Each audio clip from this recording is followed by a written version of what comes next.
কেউ কথা রাখেনি। ৩৩ বছর কাটল, কেউ কথা রাখেনি।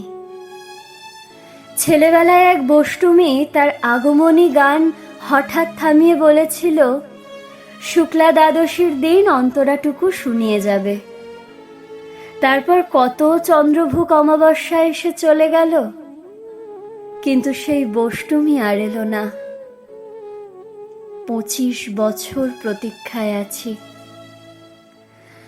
মামা বাড়ির মাঝি নাদের আলী বলেছিল, বড় হও দাদা ঠাকুর, তোমাকে আমি ৩ প্রহরের বিল দেখাতে নিয়ে যাব। সেখানে পদ্ম ফুলের মাথায় সাপ আর ভ্রমর খেলা করে। নাদের আলী, আমি আর কত বড় হব? আমার মাথা এই ঘরের ছাদ ফুঁড়ে আকাশ স্পর্শ করলে তারপর তুমি আমায় ৩ প্রহরের বিল দেখাবে? একটাও রয়্যাল গুলি কিনতে পারিনি কখনো। লাঠি লজেন্স দেখিয়ে দেখিয়ে চুষেছে লস্কর বাড়ির ছেলেরা। ভিখারির মতন চৌধুরীদের গেটে দাঁড়িয়ে দেখেছি ভেতরে রাস উৎসব। অবিরল রঙ্গের ধারার মধ্যে সুবর্ণ কঙ্কন পরা ফর্সা রমণীরা কত রকম আমোদে হেসেছে। আমার দিকে তারা ফিরেও চায়নি। বাবা আমার কাঁধ ছুঁয়ে বলেছিলেন, দেখিস একদিন আমরাও। বাবা এখন অন্ধ। আমাদের দেখা হয়নি কিছুই।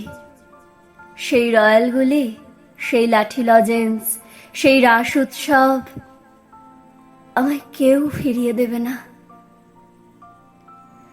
বুকের মধ্যে সুগন্ধি রুমাল রেখে বরুণা বলেছিল, যেদিন আমায় সত্যিকারের ভালোবাসবে সেদিন আমার বুকেও এরকম আতরের গন্ধ হবে।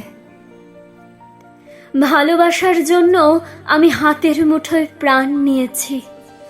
দুরন্ত ষাঁড়ের চোখে বেঁধেছি লাল কাপড়।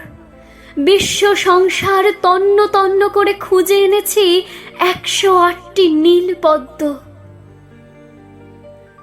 তবু কথা রাখেনি বরুণা।